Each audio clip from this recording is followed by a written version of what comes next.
Assalamualaikum warahmatullahi wabarakatuh. Alhamdulillahilladzi bi ni'matihi tatimmus shalihat.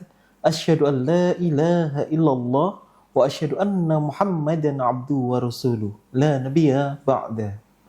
Pemirsa Lentera Nurani yang senantiasa dinaungi taufik dan hidayah Allah Subhanahu wa taala dimanapun Anda berada saat ini. Kita berada di sebuah ruang waktu yang sangat istimewa. Bulan Ramadan bukan sekedar pergantian kalender, melainkan menjadi sebuah hamparan magfirah, ampunan yang Allah bentangkan bagi jiwa-jiwa yang rindu akan ketenangan. Pemirsa sekalian, di tengah deru kehidupan dan riuh rendahnya urusan duniawi yang seringkali melelahkan batin kita, marilah sejenak kita menepi, kita rehatkan raga, kita heningkan cipta untuk membasuh jiwa dengan embun wahyu yang menyejukkan.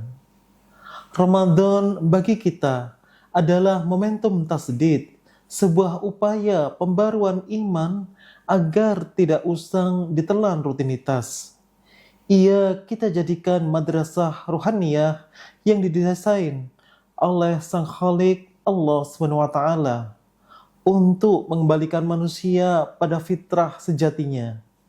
Pemirsa sekalian, dalam keheningan ini, mari kita dengarkan kembali sebuah panggilan cinta dari langit, sebuah seruan universal yang menggetarkan sanubari, sebagaimana Allah SWT berfirman dalam Quran surat Al-Baqarah ayat 21.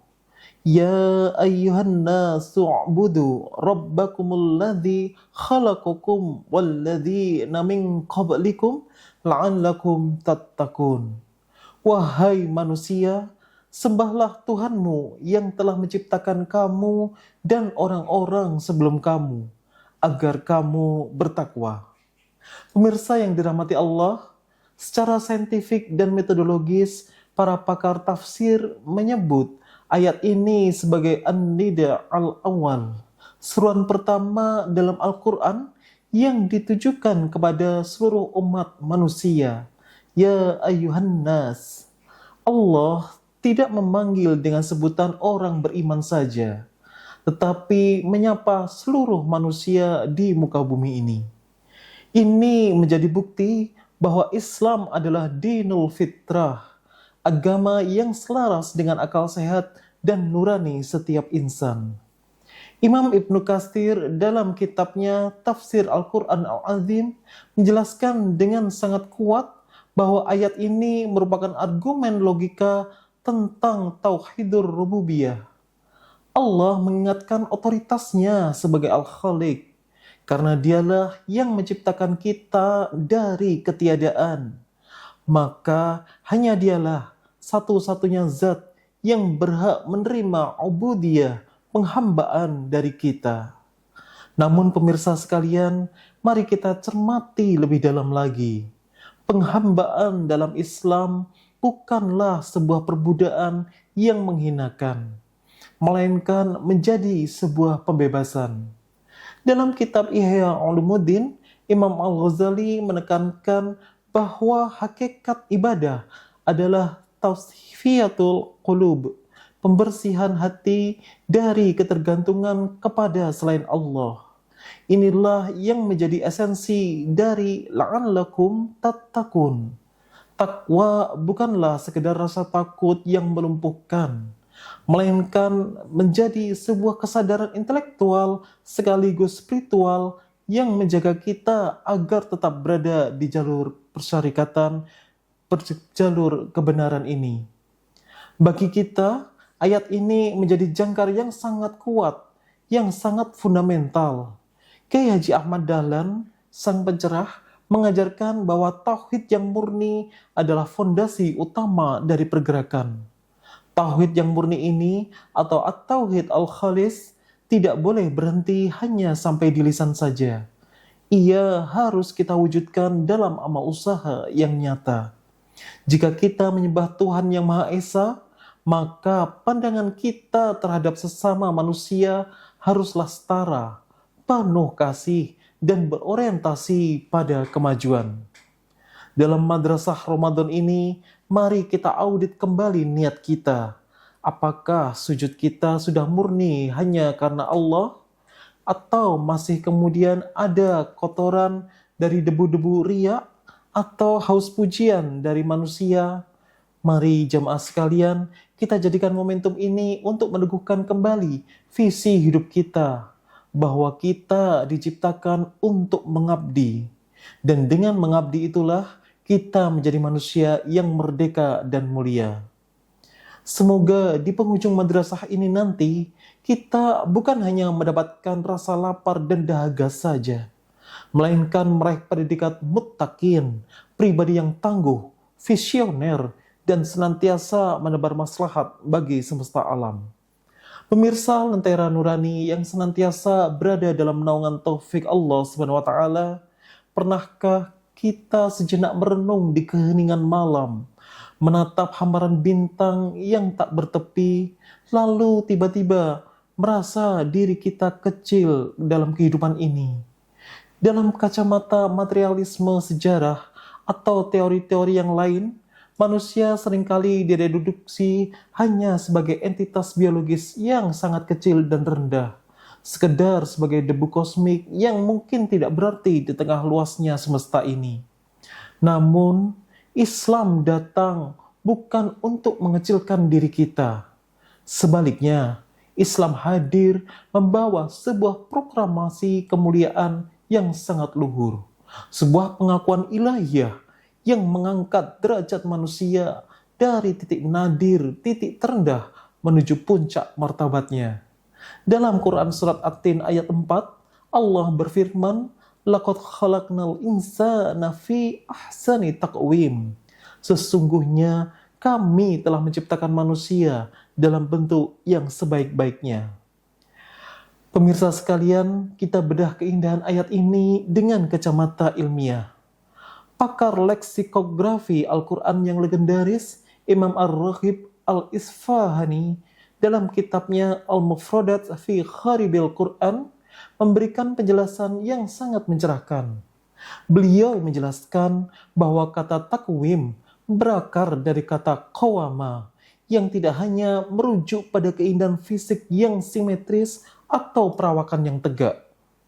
Lebih dari itu, takwim adalah sebuah integrasi harmoni, sebuah jalinan yang berkeindahan antara ketangguhan fisik, kecerminan akal, al-akal, dan kesucian ruhani, al-ruh. Kita, pemirsa sekalian, bukanlah sebuah produk kebetulan. Kita dirancang sebagai masterpiece atau karya terbaik dari Allah SWT. Imam Al-Ghazali dalam Ihya Ulumuddin menyebut sisi manusia ini sebagai latifah rabbaniyah, sebuah unsur halus ketuhanan yang membuat manusia mampu menangkap ilmu, merasa iba, dan merindukan kebenaran. Inilah yang menjadi pembeda kita dengan makhluk lainnya. Kita dibekali fitrah yang cenderung menuju kebaikan. Pemirsa sekalian, dalam perspektif Muhammadiyah, menekankan etos amal. Keistimewaan ahsani takwim ini bukanlah sebuah hadiah statis yang bisa kita nikmati sambil berpangku tangan. Ia adalah sebuah amanah yang dinamis. Kemuliaan itu bersifat fluktuatif. Ia bisa naik menjulang, namun juga bisa terjun bebas menjadi asfala safilin, derajat yang serendah-rendahnya, jika kita gagal melakukan perawatan yang sebaik-baiknya. Inilah mengapa pemirsa sekalian, pendidikan, tarbiyah, dan pemurnian jiwa, tazkiyatun nafs, menjadi kunci pokok utamanya. Konsistensi kita dalam menjaga harmoni antara kecerdasan intelektual dan kemantapan tauhid adalah bentuk syukur nyata atas desain terbaik Allah yang diberikan kepada kita semua. Kita tidak boleh membiarkan akal kita cerdas, namun hati kita membatu. Hati kita harus khusyuk, namun akal kita jumud atau stagnan. Ini pun juga tidak boleh. Sebagai insan yang berkemajuan, tugas kita adalah memastikan bahwa setiap potensi yang ada dalam struktur takwim digunakan untuk memakmurkan bumi. Immaratul ard. Kita dirancang untuk menjadi pemenang, bukan pecundang. Kita diciptakan untuk sebagai pemberi solusi, bukan penambah masalah. Maka mari kita bertanya pada diri sendiri, sudahkah kita memuliakan diri kita sebagaimana Allah memuliakan kita? Ataukah kita justru sedang menghancurkan mahakarya Tuhan dalam diri kita dengan debu-debu maksiat dan kelalaian? Ingatlah pemirsa sekalian, bahwa menjadi manusia yang seutuhnya adalah perjalanan panjang untuk terus-menerus kembali menuju fitrah kebaikan. Pemirsa sekalian, kita renungkan sejenak betapapun megahnya arsitektur fisik yang kita bangun, atau betapapun cemerlangnya kecerdasan akal yang kita asah, semua itu akan kehilangan maknanya jika ruang kemudi di dalam dada kita dibiarkan terbengkalai. Dalam navigasi kehidupan ini, hati adalah kompasnya. Jika kompas itu terganggu oleh medan magnet duniawi, maka seluruh perjalanan kehidupan ini akan memungkinkan potensi kehilangan arah, meskipun kita berada di atas kendaraan yang paling mewah sekalipun.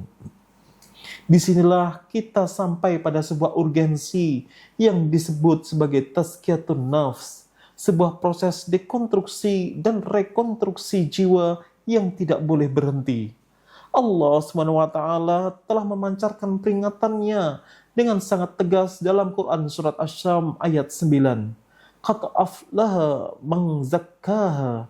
Sungguh beruntung, sungguh berjaya mereka yang mampu menyucikan jiwanya.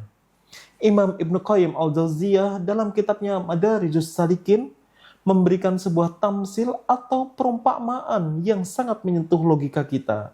Beliau menjelaskan bahwa tazkiyah bukan sekedar bermakna membersihkan, melainkan juga menumbuhkan, tanmiyah.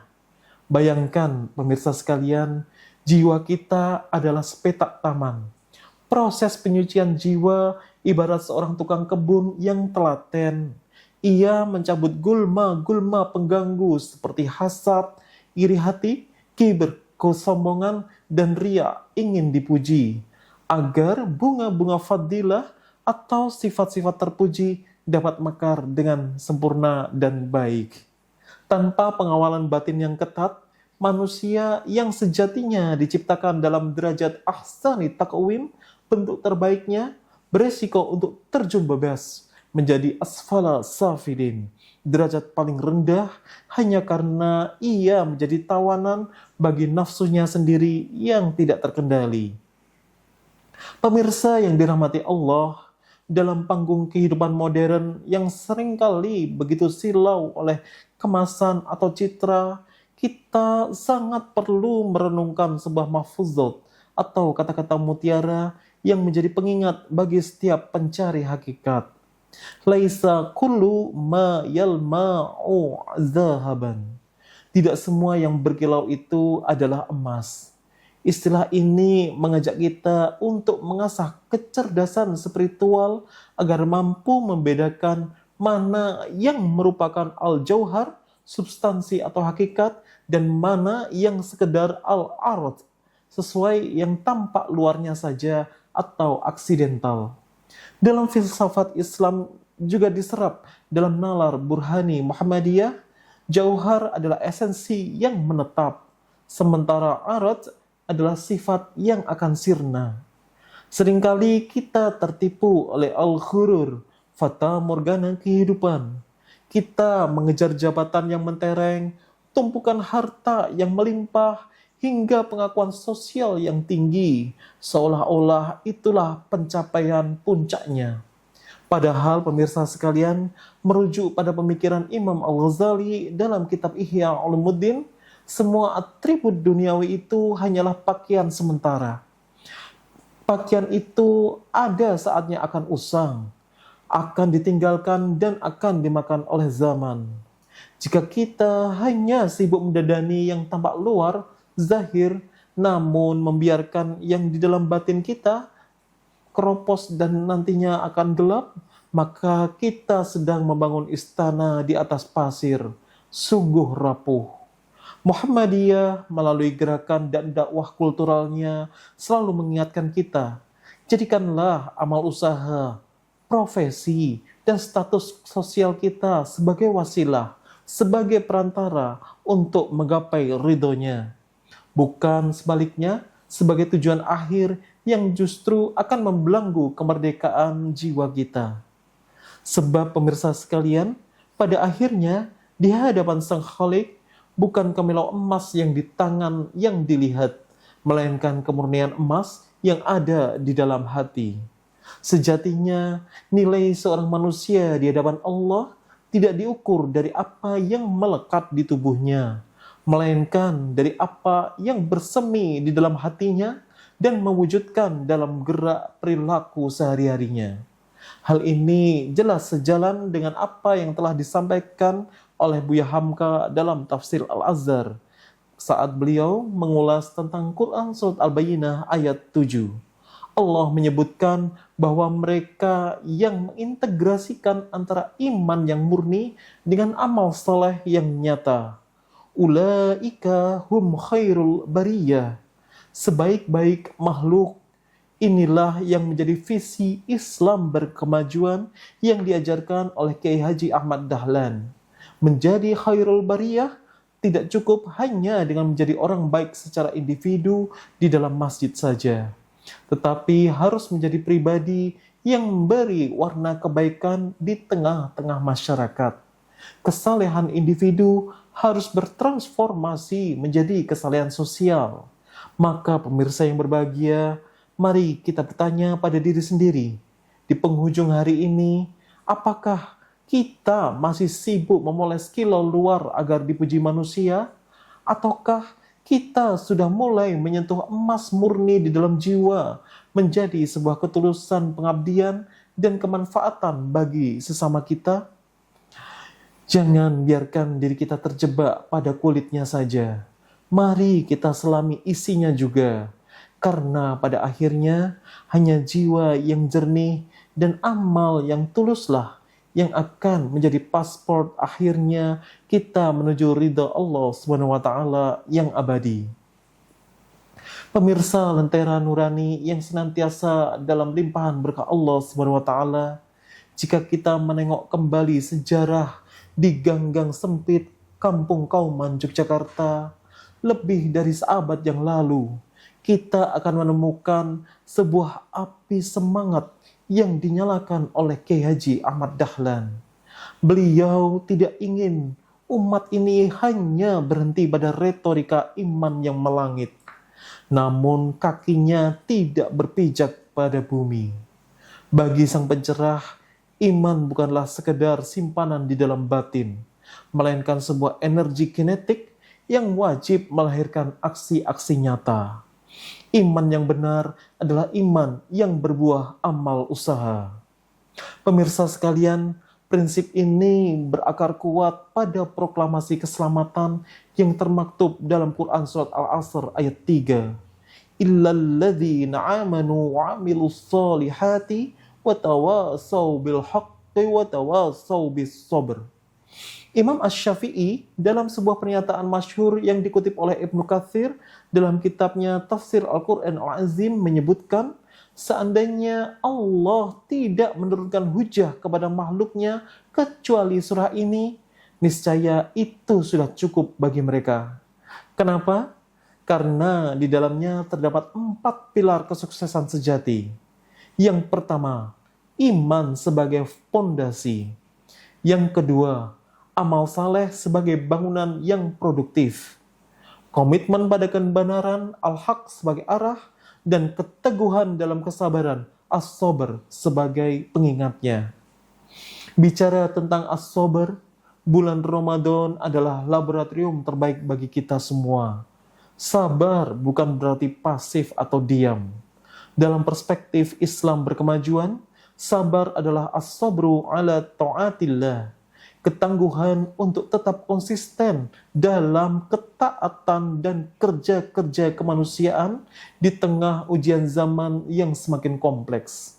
Pemirsa yang dirahmati Allah, tujuan akhir dari seluruh rangkaian ibadah kita adalah menjadi pribadi yang nafi', bermanfaat.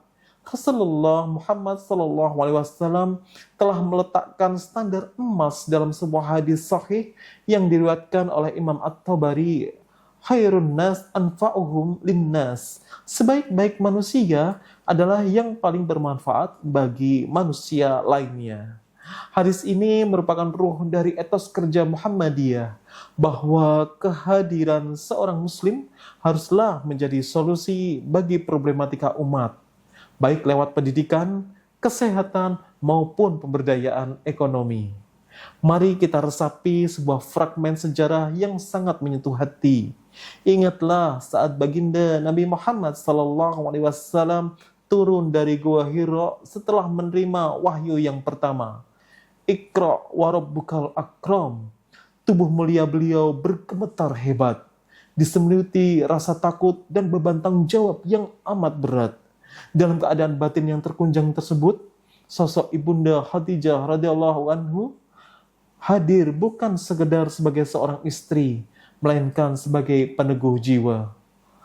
Ibunda Khadijah menenangkan beliau dengan kalimat yang menyejukkan. Demi Allah, Allah tidak akan menghinakanmu selamanya. Mengapa Khadijah begitu yakin? Karena beliau melihat rekam jejak sosial Nabi. Engkau senantiasa menyambung silaturahmi. Engkau menanggung beban orang yang lemah. Engkau membantu orang yang tidak punya. Engkau memuliakan tamu. Dan engkau menolong orang-orang yang menegakkan kebenaran. Hadis riwayat Bukhari dan Muslim. Inilah pemirsa sekalian yang menjadi manifestasi nyata dari kaidah kullu ma'rufin shadaqah. Setiap bentuk kebaikan sekecil apapun adalah sedekah. Inilah wajah Islam yang kita peluk. Inna dina indallahil Islam. Sebuah sistem yang kehidupannya tidak hanya mengatur hubungan antara hamba dengan sang Khalik, hablum minallah, tetapi juga menebarkan kasih sayang bagi seluruh alam, rahmatan lil alamin. Maka mari kita bertanya pada diri sendiri, seberapa besar manfaat yang telah kita alirkan pada hari ini. Jangan biarkan imam kita membeku. Mari kita gerakkan menjadi amal. Kita teguhkan dengan kebenaran dan kita rawat dengan kesabaran. Pemirsa Lentera Nurani yang senantiasa berada dalam lindungan Allah Azza wa Jalla, pernahkah kita merenung tentang betapa mahalnya sebuah kedamaian? Di tengah dinamika kebangsaan kita hari ini, seringkali kita melihat keretakan kecil yang jika dibiarkan akan menjadi jurang pemisah. Kita seringkali terjebak dalam dikotomi kita dan mereka, yang kadang bisa menimbulkan sentimen kelompok yang berlebihan. Dalam situasi yang penuh dengan turbulensi sosial ini, mari kita menengok kembali dari tali penyelamat yang telah Allah bentangkan untuk kita semua. Allah SWT berfirman, wa'tasimu bihablillahi jami'an wa la tafarraqu. Dalam Quran surat Ali Imran ayat 103, dan berpegang teguhlah kamu semuanya pada tali Allah, dan janganlah kamu bercerai-berai. Dalam tafsir Al-Munir dijelaskan bahwa hablullah, tali Allah dalam ayat ini adalah Al-Quran dan janji setia kepadanya. Ayat ini bukan sekedar himbauan moral, melainkan menjadi sebuah kewajiban teologis bagi kita untuk mencari titik temu kalimatun sawa di atas segala perbedaan kepentingan. Jika kita memutar kembali jarum sejarah, kita akan menemukan sebuah asbabun nuzul yang sangat menyentuh hati. Imam Al-Qurtubi dalam kitab tafsirnya Al-Jami' li Ahkam Al-Quran menceritakan bagaimana suku Aus dan Khazraj di Madinah terjebak dalam api dendam selama ratusan tahun. Mereka bertikai, saling menjatuhkan, dan mewariskan permusuhan antar generasi dalam terjadi perang Bu'adz. Logika jahiliyah saat itu adalah logika as-sobiyah, fanatisme golongan yang buta. Namun keajaiban itu datang melalui Islam. Nabi Muhammad SAW tidak membawa senjata untuk mendamaikan mereka, melainkan membawa cahaya iman. Allah kemudian melakukan apa yang tidak bisa dilakukan oleh diplomat manusia manapun. Allah allafa baina qulubikum. Allah menautkan dan menjinakkan hati-hati kalian yang liar dari musuh yang saling haus darah, dan mereka berubah menjadi saudara yang saling mencintai karena Allah. Ikhwanan fillah. Inilah esensi dari keberagaman. Surat An-Nisa ayat 1, Ya ayuhan nasu taqu rabbakumul ladzi khalaqakum min nafsi wahidah. Istilah nafsi wahidah, jiwa yang satu, dalam ayat ini menurut Buya Hamka adalah penegasan tentang prinsip kemanusiaan yang universal. Tidak ada lagi ruang bagi kesombongan rasial, keangkuhan etnis, apalagi klaim tentang kebenaran sepihak yang akan merusak tatanan sosial. Kita semua berangkat dari rahim penciptaan yang sama. Pemirsa yang dirahmati Allah, dalam perspektif Muhammadiyah, negara ini adalah Darul Ahdi Wasyahadah, negeri kesepakatan dan persaksian. Maka menjaga persatuan adalah bagian dari menjaga iman. Kedewasaan kita dalam beragama diuji saat kita mampu menjalankan perintah watawasau bil haqqi, saling menasehati dalam kebenaran dengan tetap menjaga ukhuwah Islamiyah dan ukhuwah basariyah. Menegakkan kebenaran tidak harus dengan merobek ikatan persaudaraan. Karena apa gunanya kebenaran jika disampaikan dengan kebencian yang nantinya haknya akan menambah luka baru bagi bangsa. Pemirsa Lentera Nurani sekalian, tak terasa kita berada dalam sebuah madrasah yang agung ini, sang tamu mulia Ramadan, yang kemudian tidak terasa akan nanti cepat sekali berakhir, meninggalkan kita dengan sebuah kerinduan yang luhur. Ia merupakan titik kick-off bagi perjuangan kita yang sesungguhnya untuk menuju 11 bulan berikutnya. Kita tidak ingin menjadi hamba Ramadiniun yang hanya taat pada bulan ini saja, melainkan menjadi hamba Rabbaniun yang tetap tegak berdiri dengan iman dan ketakwaan kepada Allah SWT. Maka sebagai penutupnya, kita tentu mengingat dalam Quran surat Al-A'la ayat 8. Wa nuyassiruka lil yusra. Allah tidak hanya menjanjikan kemudahan, tetapi Allah sendiri yang akan membimbing kita menuju jalan kemudahan tersebut.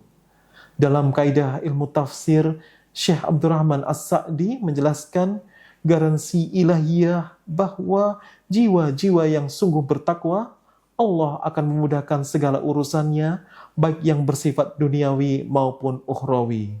Pemirsa Lentera Nurani sekalian, semoga kita semua dikuatkan selama bulan Ramadan ini untuk menjadi pribadi yang beriman dan bertakwa kepada Allah menuju bulan-bulan berikutnya. Demikianlah nasrun minallah wa fathun qarib wa basyiril mu'minin. Wassalamualaikum warahmatullahi wabarakatuh.